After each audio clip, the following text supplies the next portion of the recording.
On March 14, 1853, in a courthouse deep in the river country of eastern Mississippi, a transaction took place that would be deliberately omitted from official auction records for more than a century. A pregnant woman was sold for 12 cents, not $12, but 12 copper coins, the price of a loaf of bread. The sale was legal, witnessed by 7 men whose signatures still appear on the deed. Yet, the woman's name was never entered in any county registry before or after that day. Local historians discovered the receipt in 1897, sealed inside a wall during courthouse renovations, and immediately realized what they'd found. What was written on the back of that receipt made them choose silence over truth. Tonight, on Dark Diaries, we reveal what was hidden, and why the descendants of those 7 witnesses spent generations trying to ensure this story died with them. Before we continue with the story of what happened in that Mississippi courthouse, I need you to do something. Subscribe to this channel and hit that notification bell, because stories like this, stories they tried to bury, need to be told. And I want to know, where are you listening from right now? Drop your state or city in the comments. Let's see how far these hidden histories reach. The transaction that occurred on that March morning was not an anomaly born of chaos or confusion. It was deliberate, calculated, and entirely legal under the laws that governed Mississippi in the years before the Civil War tore the nation apart. Cypress Bend County in 1853 was a place where Spanish moss hung so thick from the live oaks that daylight struggled to reach the ground, where the air tasted of river silt and cane smoke, and where the wealth of the land was measured not in acres, but in human beings. The county sat in the Fertile Crescent between Vicksburg and the Alabama border, close enough to the river to prosper, remote enough to keep its secrets. The town of Willow Creek served as the county seat, a collection of whitewashed buildings arranged around a courthouse square, where business was conducted with the formality of church service. Every Saturday, the courthouse steps became an auction block. Furniture, livestock, land, and people changed hands with equal bureaucratic efficiency. The auctioneers knew their business. The buyers knew their limits. And everyone understood that what happened on those steps was sanctioned by law, blessed by custom, and enforced by men who believed themselves to be the architects of civilization itself. In the spring of that year, 3 men held particular power in Cypress Bend County. Judge Elias Redford presided over the district court with the authority of Scripture. At 62, he had spent 4 decades interpreting laws written to protect property above all else. His decisions shaped the county like a river shapes its banks, slowly, inevitably, with a force that seemed like nature itself. Below him, in influence but equal in ambition, was Malcolm Ashcroft, a plantation owner whose family had controlled over 4,000 acres of prime cotton land since Mississippi became a state.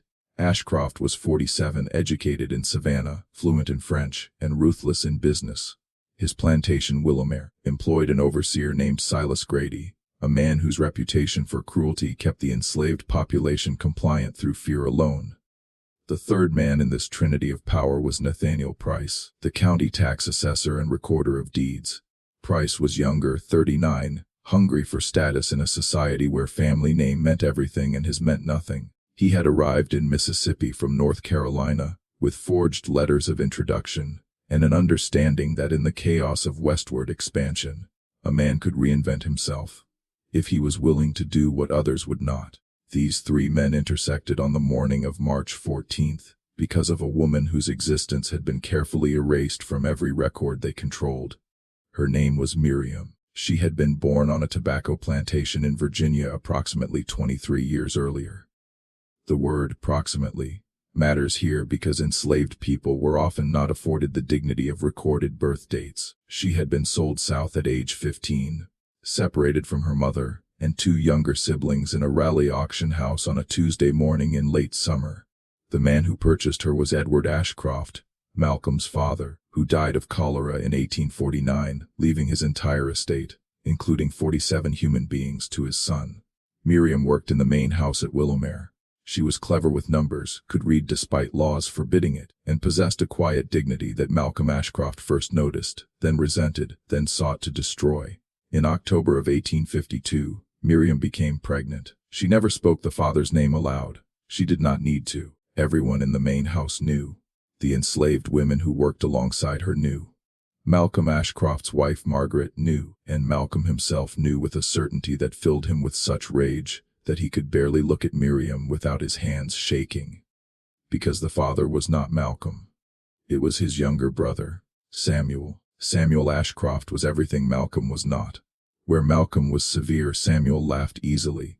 Where Malcolm saw human beings as agricultural investments, Samuel saw the fundamental evil of the system he benefited from, and lacked the courage to oppose it.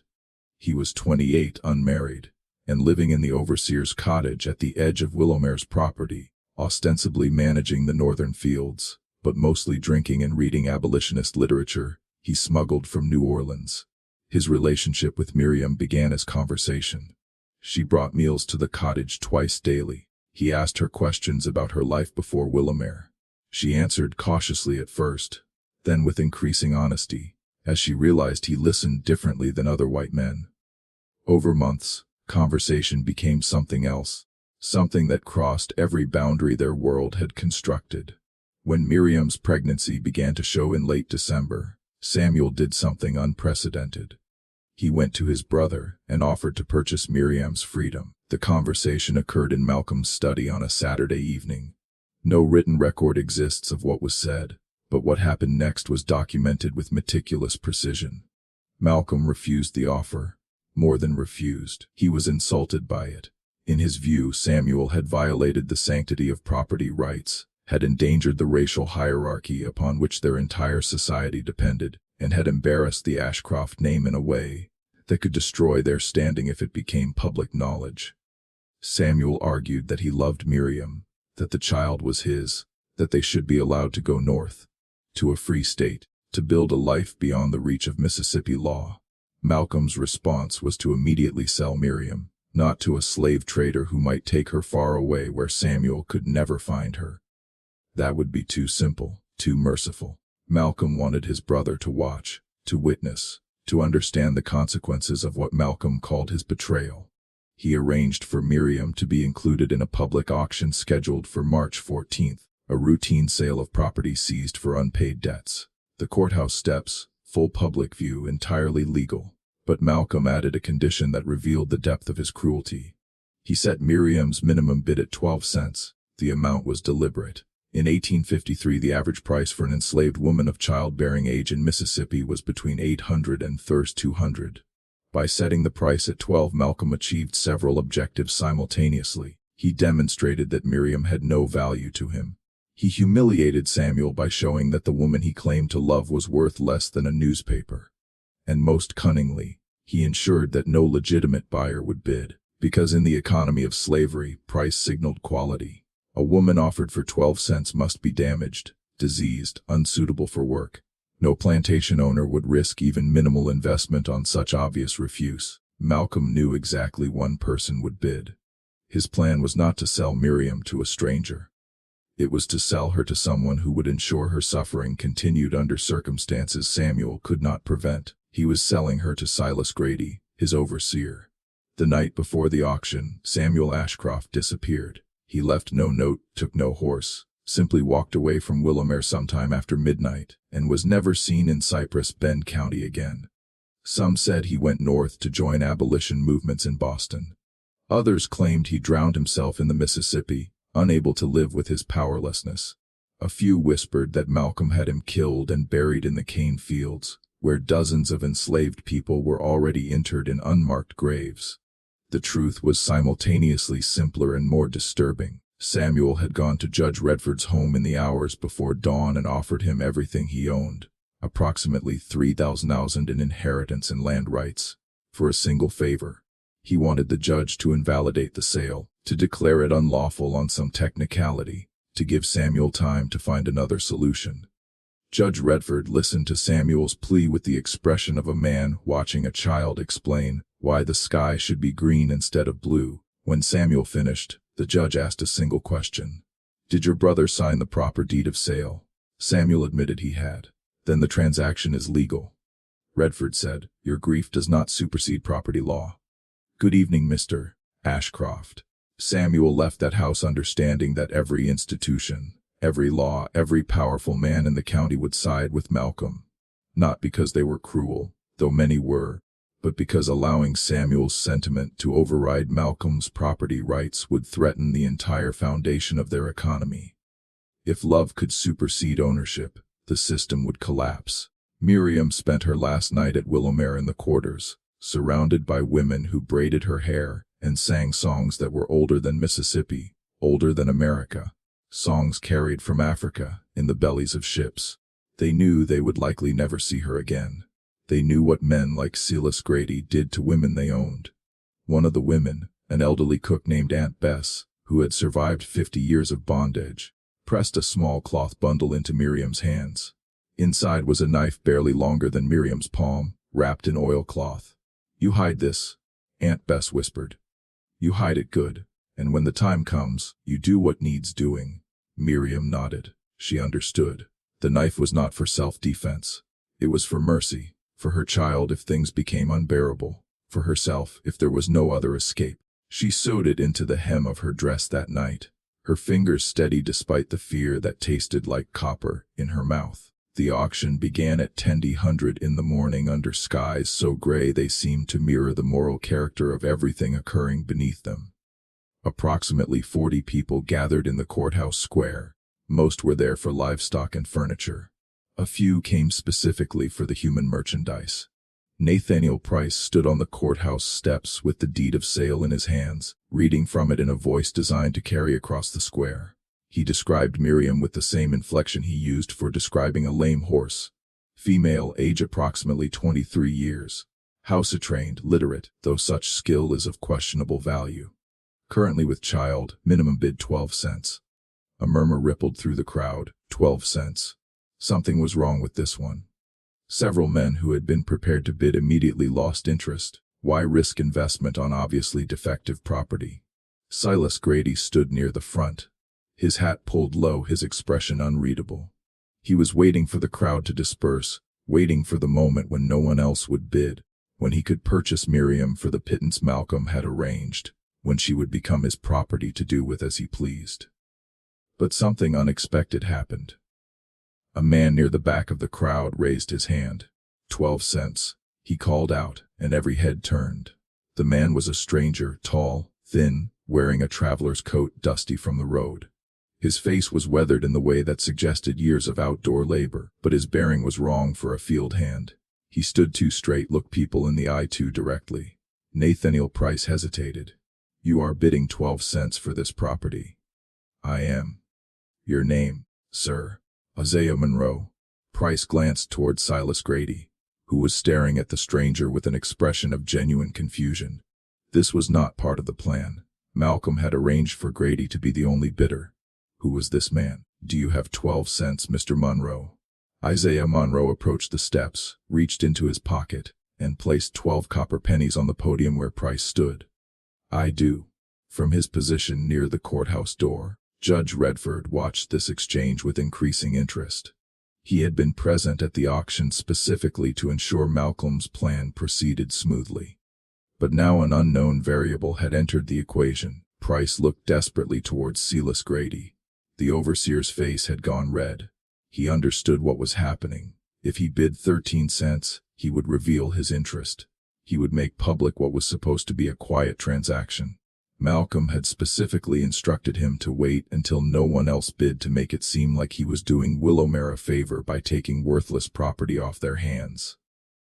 But if he did not bid, Miriam would go to this stranger. The seconds stretched, the crowd waited. Finally Silas Grady spoke. 13 cents. Isaiah Monroe did not hesitate. 25 cents, 50 cents, Grady snapped. 1 bond. The crowd was riveted. Now, this was not how these auctions typically proceeded. Something peculiar was happening. 2 men bidding against each other for a woman being sold at refused prices. What did they know that everyone else did not? Silas Grady bid 2. Isaiah Monroe bid 5. At 10 Grady stopped. Not because he lacked funds, but because Malcolm had given him specific instructions. Do not overpay. Do not draw attention. The whole point was to acquire Miriam quietly to make it seem insignificant. But it was no longer insignificant. "Price on once." Nathaniel Price called out, his voice uncertain. 10 twice. He waited, looking toward Judge Redford for guidance. The judge gave a small nod. Sold to Mr. Isaiah Monroe for 1010. Miriam, who had been standing to the side of the courthouse steps throughout this entire exchange, her hands bound in front of her, her pregnancy visible beneath the thin dress she wore, looked at the man who had just purchased her. Isaiah Monroe met her gaze, and though his expression did not change, Miriam saw something in his eyes that made her breath catch. Recognition. The deed of sale was signed within minutes. Isaiah Monroe paid the 10 in coins that he counted out carefully onto Price's desk. Judge Redford witnessed the transaction with his signature. By law, Miriam was now the legal property of a man she had never met until that morning. But the irregularity of the sale had attracted attention, as Monroe led Miriam away from the courthouse, moving quickly toward a wagon waiting at the edge of the square. Malcolm Ashcroft emerged from inside the courthouse where he had been watching through a window. "Mr. Monroe," Malcolm called out. His voice was sharp, accustomed to obedience. "A moment of your time." Isaiah Monroe stopped. He did not release Miriam's arm. When he turned to face Malcolm, his expression was carefully neutral. "Mr. Ashcroft, you are not from this county." "I am not." "What brings you to Cypress Bend?" "Business." Malcolm took a step closer. He was trying to place this man, trying to understand what had just happened. The auction was supposed to be controlled, predictable. This outcome was neither. "What sort of business?" "My own sort," Monroe replied. His voice was quiet but firm. "The transaction was legal. The judge witnessed it. Unless you have some objection to the sale." It was a challenge phrased as a question. Malcolm recognized it immediately. If he objected, he would need to provide grounds. And what grounds could he offer? That he had deliberately undervalued Miriam to humiliate his brother. That he had arranged for his overseer to purchase her for purposes Malcolm preferred not to state publicly. "No objection," Malcolm said slowly, "though I am curious. What do you intend to do with property you purchased for such a price?" "That is my business, Mr. Ashcroft." "Good day." Isaiah Monroe turned and continued toward the wagon. Miriam walked beside him, her mind racing. Nothing about this made sense. This man had bid against Silas Grady, had paid 10, a significant sum, for a woman being sold as refuse, and when she had looked into his eyes, she had seen something that terrified her more than anything that had happened in the past 4 months. He knew who she was. Not just her name, not just her situation. He knew her. They reached the wagon, a simple farm cart with a canvas cover. Monroe helped her climb into the back, his touch impersonal but not rough. Then he climbed onto the driver's bench, took up the reins, and urged the horse forward. They rode in silence through Willow Creek, past the storefronts and houses, past the church with its white steeple, past the boundary where cultivated land gave way to pine forest. Only when they were well beyond sight of the town did Isaiah Monroe speak. "You do not remember me?" Miriam's voice was cautious. "Should I? Raleigh, August 1845. You were 15 years old. I was there the day you were sold." Miriam's blood went cold. "You were at the auction." "I was." Monroe kept his eyes on the road. "I was working for a man named Ephraim Dalton, a slave trader. I drove his wagons, managed his property. I watched you and your family stand on that block. I watched your mother scream when they separated you. I watched Edward Ashcroft pay 700 and lead you away. Then you are no different than the rest of them," Miriam said, her voice hard. "I was no different," Monroe corrected. "I am no longer that man." He reached into his coat and withdrew a folded piece of paper. Without taking his eyes from the road, he handed it back to Miriam. "Read it." Miriam unfolded the paper with shaking hands.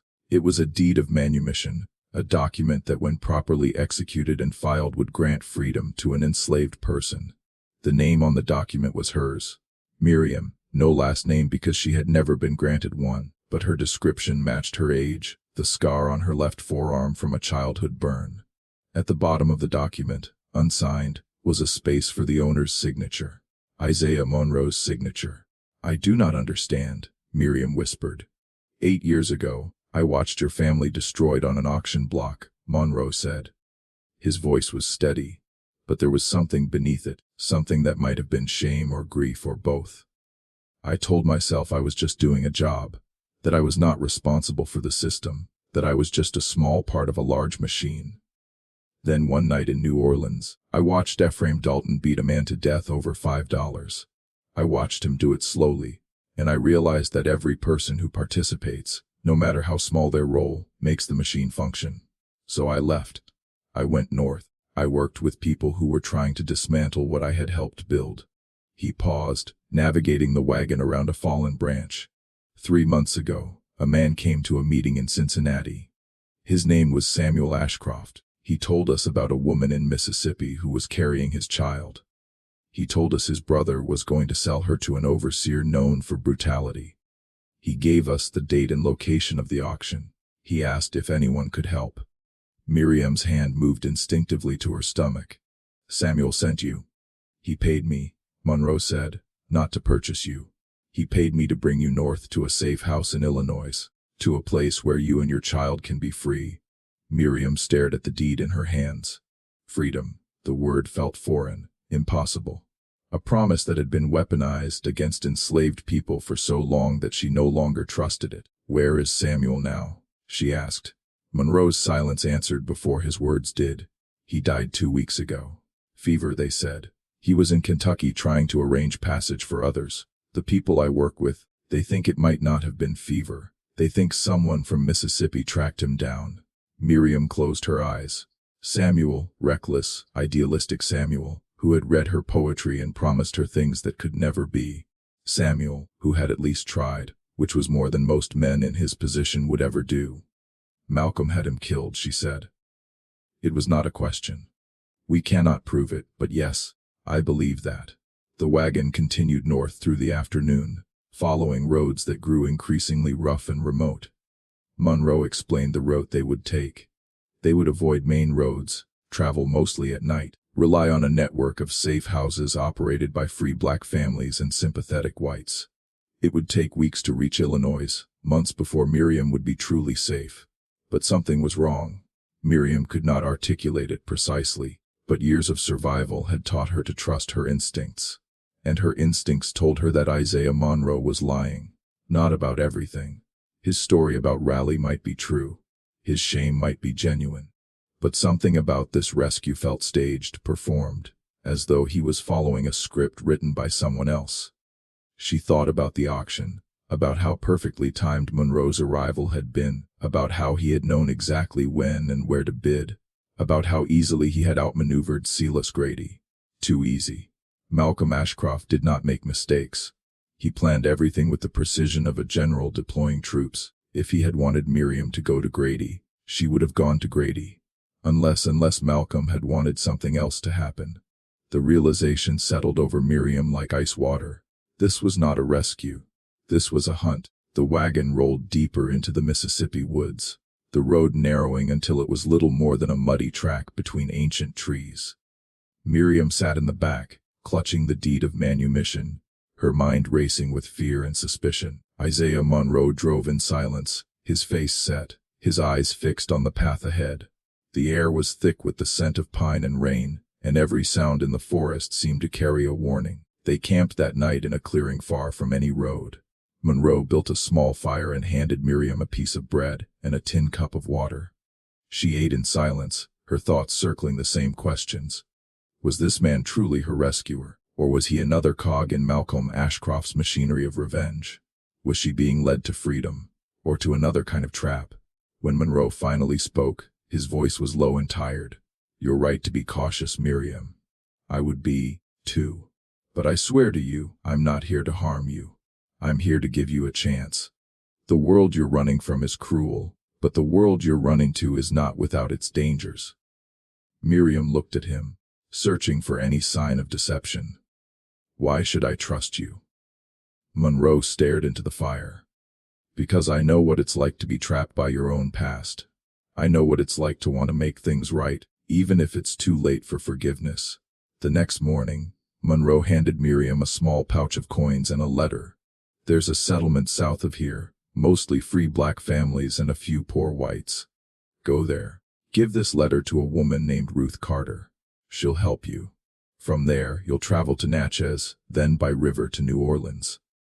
There are people waiting who can get you on a ship to Mexico. It's not the North, but it's freedom. Miriam hesitated.